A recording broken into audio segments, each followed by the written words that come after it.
I can't believe it took me this long to realise that Voldemort had such a wide range of vocabulary.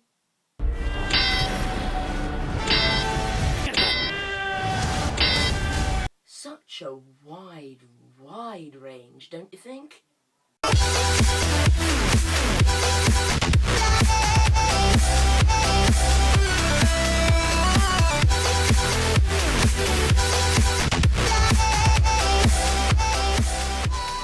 Hi guys, it's Xanderfaulk here and welcome to my review of Harry Potter 7, The Deathly Hallows Part 2, which places Harry, Ron and Hermione journeying back to Hogwarts for the epic battle of good versus evil.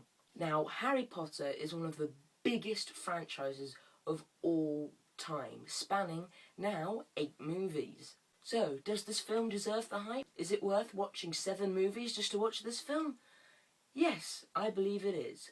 I enjoyed Harry Potter and the Deathly Hallows Part 2.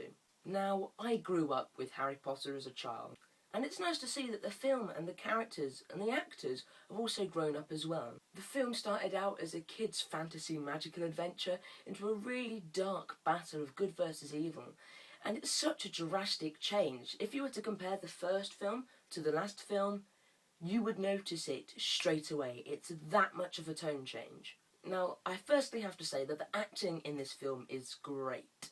Everyone did a really good job with the role they were given, even if they're small or even if they're very big. Everyone put their all into this film. Everyone did a great job, no one did a better job, but there are a few standout performances in this film. The two that stand out is Snape and Neville.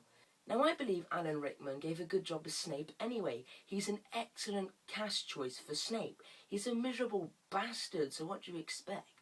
Snape, I mean, not Alan Rickman. But Alan Rickman can portray a mean bastard very easily. Snape doesn't get a lot of variety in his emotions, because half the time he's on screen, he's insulting Harry Potter and having a go at him. In this, there's a lot more room to show the character Snape really is. Now, the character of Neville was a really minor character in the series and never had any importance in the films. This is Neville's time to shine in this film, and the actor certainly portrayed him very well. Aside from that, everyone gave a great job.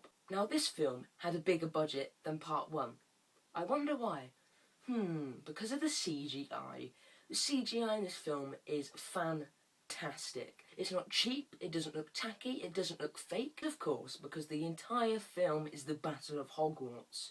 There's going to be a lot of fight scenes. Are these any good? Yes, they are. They are very well choreographed, they are very well filmed, and they are intense as hell. The soundtrack makes it more amazing. The fight scenes are just so satisfying. It's a joy to watch them. There's some really cool moments in this film which I wish I could tell you, but in case you haven't seen the film, I can't. If this film didn't have these fight scenes, it would be very long, drawn out and boring. And surprisingly, for the really dark finale of the series, this had quite a lot of humour in it. A lot of memorable quotes from this film are the humorous jokes made in this film. As you expect from the final film, there will be a lot of emotional scenes, and there is a lot of emotional scenes in this film. There are some points where people will cry in this film, guaranteed, especially girls who are big fans of Harry Potter. Trust me, even if you have read the book. This film is very, very dark. It is an absolute depress fest. A depress fest. A film that is constantly depressing throughout. I do have some minor nuisances, however, such as some major characters in this film did not get a lot of screen time. I mean, there's some really big characters that have been present throughout the entire series as a major character, and they're like in it for 10 minutes. However, even though they got little screen time, they did a very good job with what they were given, so I applaud them for that. Some scenes in this film also felt rushed. Now, the scenes I thought were mostly rushed were the death scenes. Major characters die in this film. Now, when they die, they focus on them for like a minute max. You just see them die and that's it. Some crying is present for a couple of major character deaths, but that's about it. I mean, lots of really good friends of people die in this film, and it's just, oh, you're dead. Fight. It was that quick, the death scenes, that it felt too rushed. They could have focused on the deaths a little bit. Some people are going to hate me for this, but I thought the final battle in this film was quite disappointing. I can't go into too many details because it's the final film, but I can tell you it was nowhere near as long as I was hoping for. It was very different from the book, which I'm fine with, but it was just over like that. I mean, oh my god, it's the final battle at the end. That's how quick it goes. It's very, very quick. It's like a 2-minute fight scene. And it's not even the best fight scene in the film.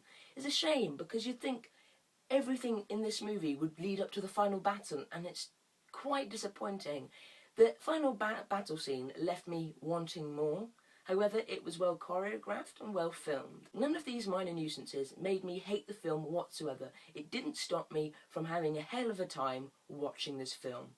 So out of a rating of 5, I'm going to give Harry Potter a 4.